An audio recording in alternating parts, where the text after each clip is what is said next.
amici e amiche del segno dello Scorpione, io sono Angela e questo è Exota Record. È così che mi trovate sui social. Questo è l'oroscopo lunare motivazionale che vi darà dei suggerimenti e vi aiuterà a trovare la spinta giusta per affrontare il periodo dal 2 al 17 febbraio, dove troveremo la luna nuova in Acquario. Vi ricordo che è una stesa generica, prendete solo ciò che vi risuona di più e se volete potete integrarla col vostro segno lunare. In descrizione trovate le recensioni dei mazzi usati e i link per acquistarli. Vi invito a iscrivervi e abbonarvi al mio canale per sostenere il mio lavoro. Vi ringrazio moltissimo se lo farete o l'avete già fatto. E adesso possiamo partire con la lettura, andiamo ad accendere la nostra luna. Prima di ascoltare gli oracoli, vediamo dal punto di vista astrologico cosa ci porterà questa luna nuova in Acquario.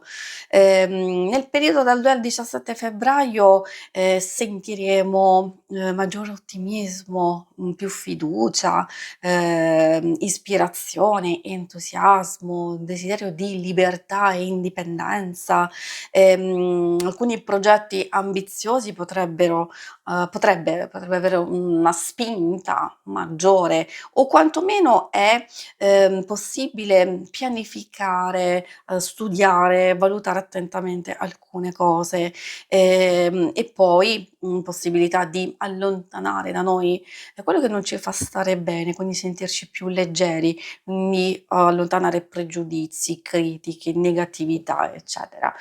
Momento anche molto buono per conoscenze interessanti, stimolanti, incontri e dichiarazioni.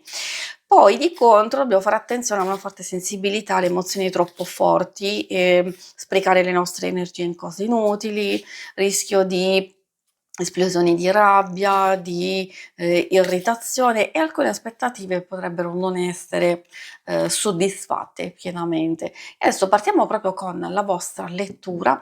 La prima carta ci fa capire un po' le vostre energie o a che punto vi trovate nel vostro percorso proprio all'inizio, quindi subito dopo la luna piena e quindi intorno al 2 febbraio.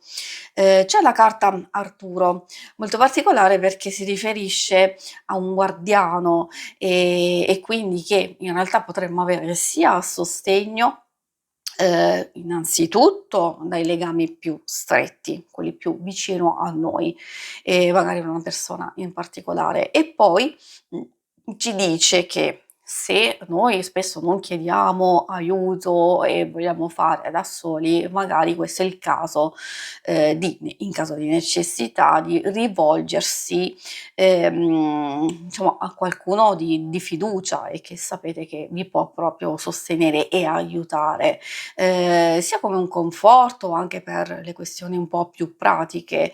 Poi ci parla di legami, di creare e mantenere legami solidi e sinceri, proteggere se stessi e le cose più care. Quindi è vero che, come vi dicevo, Arturo, la carta parla di guardiano, ma in qualche modo noi dobbiamo essere guardiani di noi stessi o far sì che ci sia una stretta alleanza con una persona professionale per le questioni più pratiche che vi può aiutare e invece per le relazioni che ci siano delle relazioni solide, costruttive, sincere. E Gibosa Crescente parla dell'evoluzione appunto del nostro percorso, che poi andremo a vedere anche con le altre carte, di qualcosa di bello. Può essere un successo, un ottenimento, una realizzazione, un risultato, diciamo qui non solo dovuto ai nostri sforzi, perché i nostri sforzi verranno premiati assolutamente, però quando c'è quel colpetto di fortuna è sempre gradito. E poi ci parla anche di energie in crescita, in evoluzione, nel senso che possiamo coglierle per prepararci a un qualcosa da fare successivamente. Situazioni positive, certo, anche possibilità di gestire nel modo migliore possibile le nostre spese e le nostre stesse energie a livello psicofisico, ovviamente senza esagerare, senza eccedere. Vediamo adesso l'altra carta, esprimere i desideri. è anche il momento giusto per esprimere dei desideri. Quando esce questa carta vuol dire che c'è il momento propizio, favorevole, per far sì che poi questi si possano realizzare. Però ha anche tanto a che fare con il crederci. È importante. Allora, se noi esprimiamo un desiderio, possiamo esprimerne tantissimi, però se non lo facciamo con intenzione, se non ci crediamo abbastanza, allora parte già purtroppo sgonfio, tra virgolette, di quella forza, di quella potenza. E quindi questa carta ci sta dicendo che dobbiamo avere fiducia nei nostri sogni e nei nostri desideri, quindi pensare in termini di riuscire a realizzarli, perché se già ci diciamo questo non ce la farò mai, questo non ci riuscirò, ma questo non si realizzerà, questo è impossibile, allora quindi siamo già frenati e abbiamo perso già in partenza. Quindi molto molto bella questa carta secondo me, perché ci sta dicendo che in qualche modo dobbiamo pensare, diciamo, positivo e lasciarci alle spalle quei limiti e la negatività. E adesso andiamo a vedere insieme con l'oracolo dello sciamano altri suggerimenti. Allora, gli altri suggerimenti di questo periodo per voi, che abbiamo visto già abbastanza intenso per vari aspetti, soprattutto alcune possono riguardare le relazioni, altri degli sviluppi che porteranno verso la realizzazione, e magari per altre ancora magari ci sono proprio quei nuovi progetti, quelle nuove idee e desideri che devono essere proprio espressi in questo periodo. E abbiamo il sole a portarci forza, energia, coraggio, chiarezza e energia vitale. Il sole assolutamente sì, e ci parla di creazione, di spinta interiore che deve essere coltivata. Non a caso si trova proprio vicino alla carta esprimere i desideri, perché probabilmente abbiamo bisogno con questa di manifestare la nostra luce o di dirigerla in qualche modo.